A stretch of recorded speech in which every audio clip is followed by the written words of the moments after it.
The question I wanted to spend some time with. So the person sent this question in. I think it's a really powerful question that the person will know who I mean.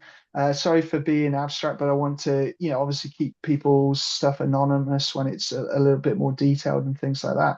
So the person will know that I'm going to give a more individual answer for them at another date. So I've tried to pull out what I think is more relevant for the group from this, and I think it will still be helpful.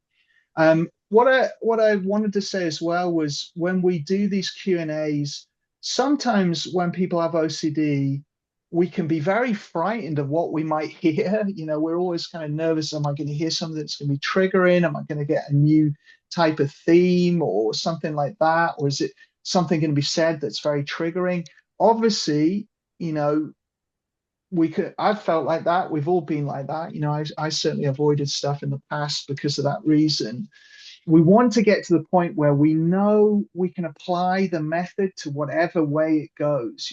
If OCD changes form, if something triggers us, in fact, we want to be at the point where that is somewhat an advantage. That's something we can practice with. And we want to go from looking at like, why is my experience different, and why does my experience sound like it isn't OCD because of these fears? And instead of that, we want to see it all as the same thing. So people early on in the OCD journey will often be looking at like other people's stories, other things, and trying to find out why their situation is different and not OCD. Whereas what we want to move to over time is to actually go, no, let's look at the processes here. So where is the common pattern of uncertainty? Where is the compulsions within this pattern? Where could skills get in there? What could be done to work on it? So do you see what I mean? You want to go from like, oh God, what could I hear that could trigger me, to like, how can I learn from this stuff that's applicable to my theme and how I work on it? And you can always check in with me. Obviously, if you ever did get activated by anything in this group, please reach out and feel free to sort of ask me. So the question was like, what I'm going to take from the question is really, it's partly to me about insight. So we've talked about OCD and insight before, that the more we get tangled up with compulsions, the more we can lose insight on our actual experience, even to the point where we might not be processing our reality the way another person would. Now, this is not the same as psychosis. This is not, the use of delusional in the DSM when they say insight can become delusional is not the same use of delusional as in schizophrenia psychosis. It just means that we've lost touch with a more collective reality on a very specific thing within OCD, not generally, across multiple patterns. But this question was really like, if I lose insight, and then, I am not I am having sort of glitches within how I'm processing reality that then feed the OCD. So it'll help. It will sound a bit abstract until I give some specific examples. So classic things like this are, in this example, it was like I'm walking around and I actually think I kind of don't see people at periods of time. And then I worry that I've somehow harmed them. And like, I feel like I should be able to see that person the whole time.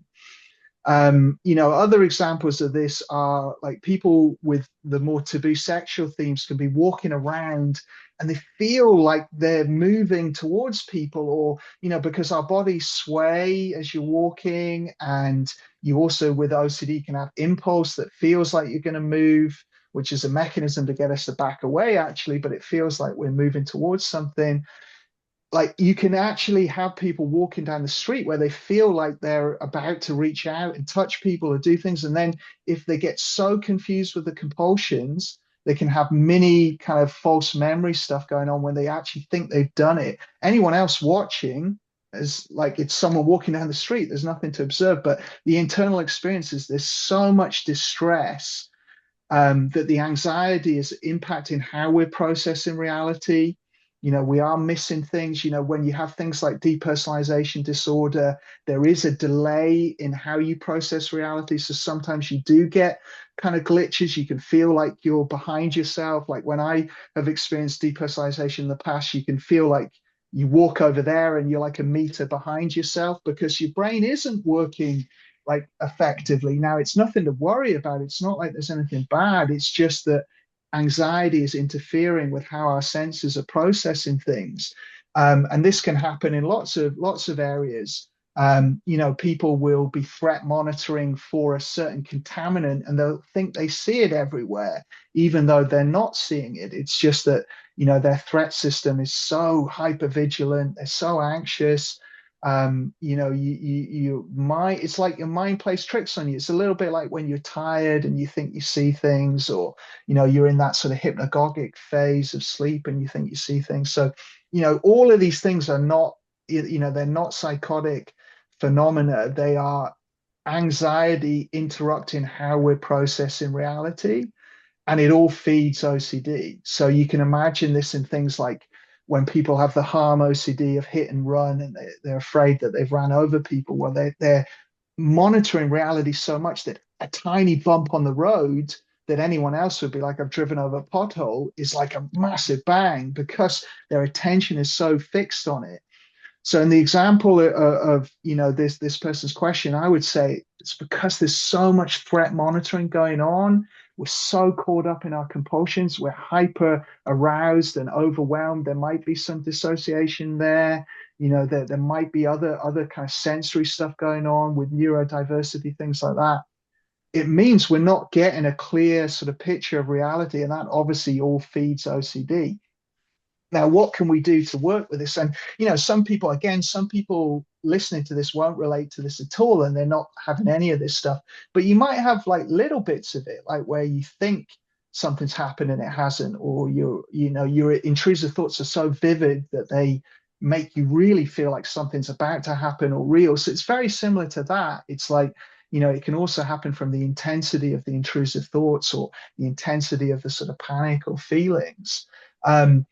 So the things I would say, as well, is that brains glitch. Everyone's brain does glitch, and with the example of this question, the person also has some biological stuff going on. So OCD can grab hold of if people have illnesses or they have pain or they have chronic fatigue or they have things like that, OCD can kind of roll that in to their experience and be used as an example that something really bad is happening or this kind of thing.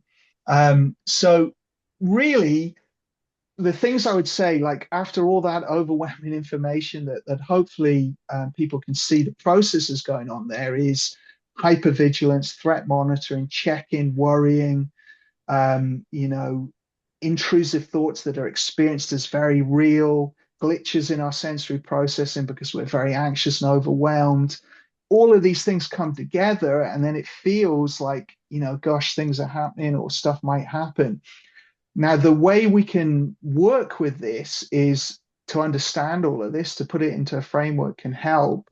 But you might want to go to the podcast I did on low insight on OCD stories, and on my YouTube channel, I've talked about insight. I think insight is lost when our symptoms are very intense. So the thoughts are very intense, the feelings are very intense, and we're struggling with them because they're so intense. Or we're doing lots of mental rumination, lots and lots, endless rumination that almost pulls us away from reality over time. Um, there's also beliefs, there's also shame. So you want to use these different mechanisms. So, we want to try to be chipping away at all the threat monitoring our reality when we're out in public. We want to be trying to switch from threat monitoring every trigger or every experience that's going on, and instead move to acknowledging and a more curious, present attention, using our skills. We want to get all the monitoring down, all the rumination down, work on the rumination, and then you start to see things more clearly again. Um, we want to change the beliefs here, that like the belief that our mind and our senses are always 100% accurate and we're always seeing things clearly. Actually, no, the brain's doing its best job it can at helping us see the world around us, but it glitches. It doesn't always get it right. That's true of everyone. And the more anxious and more threat monitoring you get, the more you get those experiences. So we want to change the belief there to actually it's normal for weird things to happen in our perceptual world. And that's what people without OCD, people without OCD, if they're tired and they start seeing things because they're tired, they don't freak out at all. They're like, yeah, I'm tired. Of course I'm going to think I saw shadows on the wall or what, there are these brilliant endurance runners, which, if you run for 3 days straight without sleeping, they all start hallucinating. Now they don't care in the slightest. They're like, yeah, of course I am. I've been sleep deprived and I'm doing something very intense. And like, there's no reaction to it. They don't worry about it at all. And because of that, it doesn't create an impact, and they recover and they're back to normal once they rest. So, we want to try and train up this attitude that like our senses will glitch, things will seem weird. If we're living in that threat focused OCD world, we're not seeing reality like everyone else is because we're in the OCD bubble, as they say in inference-based therapy. So we want to use these skills to try and get out of all of that and try to get high acceptance and pursue values no matter what weird stuff is going on in our perception or our body or our mind. That's the key here, is like, how can I get back to values even when this stuff's going on, and just pursue it. So I hope that made sense. It is a question I think is relevant to everyone in different ways. Like a lot of people won't have anything as extreme as that, but everyone will have that. At times I'm in the OCD bubble, and with mental health OCD, we'll be more worried about this kind of thing.